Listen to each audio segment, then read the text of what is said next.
Good morning. I'm Brennan Malloy and the co-owner of the House of Compassionate Gratitude. What I'm going to share with you today is a short follow-up to a recent medium group that we held at the Ashtanga Yoga Studio in the Outer Banks, North Carolina. And the man you'll see speaking, his name is David. This was his first medium group, and he had an interesting experience. He is the husband of a client of mine, and I had not met him. But during the group, I walked in their direction and I said, "Who's David?" And she said, "This is David, my husband." So I said, "David, use your head." And he responded with, "What does that mean?" And it was kind of amusing because I said, "I don't know what that means. It's the message for you. There's a very clear man who wants you to know that you need to use your head, that you need to think about things, that you're smart enough, and also that you know better. So you need to take this into consideration, but also who do you know who probably says this to you or did say this to you in your life?" And he wasn't able to place immediately who it was that had said this to him in his life. So they took it with them. This happens frequently. People think on things and they remember different pieces of their life and things fall into place. So about a week and a half later, I found out that David was in surgery. He was having a procedure done on his back, and I sent Carla a text wishing him the best and letting them know our prayers were with them. And then last Thursday, they were on my mind again. So again, I texted her and I said, "Hey, you're on my mind. I hope that David's healing up well and that everything is going as it should." And her response was immediate, that it was interesting that I had texted her right then because they were just putting together the pieces of what use your head meant. So what I'm going to play for you now is my interview with David the following day and his account of what happened and his experiences. And I was saying use my head. Didn't know what it meant at the time. About a week later, I was in an accident at work, in my work vehicle. No injuries at the time that I was aware of. Worked another week and a half. Then started having severe back pain. Now, I'm the type of person that normally I would have got through the day, went home, and if it was still bad, go to the doctor the next day. Well, I listened. I went to the ER. Turned out I had a hematoma on my lower back, caused by a blood thinner that I was prescribed. And the more common outcome is paralysis. However, caught it early. It was just against the nerve, which was causing the pain, not the spine. And had the surgery, get it taken out and drained, and no paralysis. Back moving about, and feeling fine. I remember at the reading, it was really clear. David, you use your head, and you had no idea where that was coming from. Like, who would say that to you? And I remember thinking in my head, that's going to mean something to him later. I was just really, really moved and touched by how quickly it came to play in your life and how you were able to utilize those words. And most of our medium groups don't have things that try to be warnings for big things like what happened with you.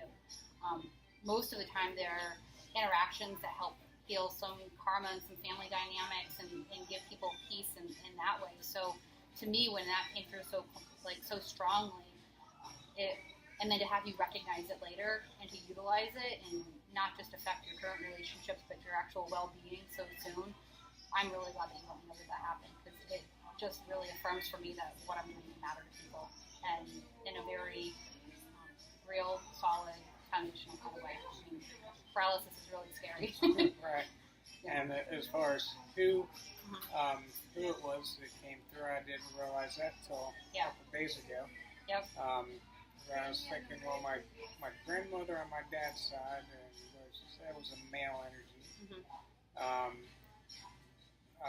My grandfather on my dad's side also passed, and the very next day, my aunt on my dad's side posted a picture of them, those two, my grandparents. Yeah, it was like one more validation for you.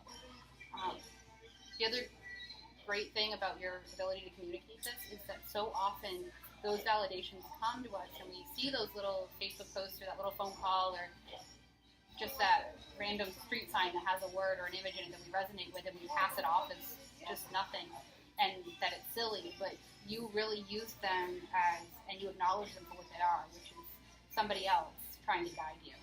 And those souls that know you and care about you, even though they're gone, still wanting to help you do well in your life and to be safe. And I asked afterwards, I went into meditation and asked, why did I get this message for you then? Like, not just because of the paralysis, but why? And one of the things that I heard really clearly was is that we have these forks in our life and these crossroads where things can happen one way or the other. And when something's really destined to happen, we have less control over the outcome of it. But by coming to that meeting, and you were really given the free will choice to listen to your own instinct and that guidance and your intuition to have a better outcome for you, or to ignore your instinct and what have you, and keep going on life as it was. And it would have made a really big difference in your life. It did make a really big difference in your life. So I love that you were able to take that as something to use your free will and to improve your well-being, your future well-being. So there you have it. That is a recap of the experience David had. Just to, in case you didn't hear him, because he is very soft-spoken, he had a car accident at work, and the doctors in the hospital, they cleared him and said he was fine. And a week and a half or so later, he was still really uncomfortable. He was having an awful lot of back pain. It was getting worse and worse. And throughout a day in particular, he kept coming back to what I'd said to him. He kept hearing those words again, use your head. He kept thinking, maybe I need to do something with this. And it went from, okay, I'll go tonight when I get out of work, to I'll go after lunch, to I'll go after the next call, to, hey, I need to go right now. And what you hear me reiterating to him in this is that might have been somebody from the other side telling me to tell him use your head initially. But at the end of the day, he was hearing it with his own inner knowing. I use the word instinct. His gut was telling him, don't ignore this. And what that means is that person from the other side, this grandfather person that he remembered, had come through to put a little bug in his ear, kind of probably like my Nana still does now. Think about this later. And then it was a warning. So it gave him extra call to listen to his own body when he was in that pain. And the result of that was he did go to the doctors, and they found out he had a hematoma in his back, and it was pressing on some nerves, causing pain. The normal thing that happens with this, typically if it's not caught in time, is you end up with some form of paralysis, and this would have affected probably his legs and his ability to get around. The other complication to this was that he was on blood thinners, and those blood thinners made him bleed more than if he hadn't been, and they were really, really lucky that they caught it in time, because his situation was more urgent made by those blood thinners. Now, David was just so great in his ability to take those words and apply it to his life. I don't just do these medium groups for entertainment. I do them so we can get something from them, so we can learn, so we can heal ourselves, so we can help heal those who've crossed. It's all very important. And excuse me, I'm just going to refer to my notes here. The other piece I want to make sure I mention is the free will. If David was meant to be a paralyzed man, I'm sure there will be other instances in his life where that would come about, if that was his fate and his destiny. But I don't feel that's the case for him. I really believe that in this moment he was given some guidance to teach him, to show him to listen to his body, to those who are on the other side, to open him up to a different level of awareness of himself and of the universe and of our souls. And this experience can really shape someone. And there's countless experiences like this of people who have a moment that changes their life. And I am so grateful and just blessed, I guess, for lack of a better word, that his family, his people on the other side, his grandfather, were comfortable with me and trusted me to give him that message, that his wife Carla believed and trusted in me and my abilities to do this, to bring him to our meeting. And then after the fact, that he was able to utilize that he valued that. And then he turned around and brought that back to me, and that he and his wife were adamant that I should use this to help share that message with all of you.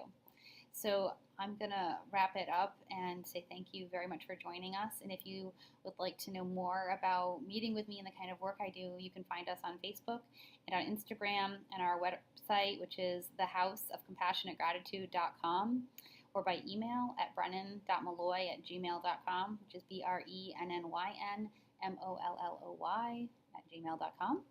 And I really look forward to hearing from you. Thanks so much. Have a good day.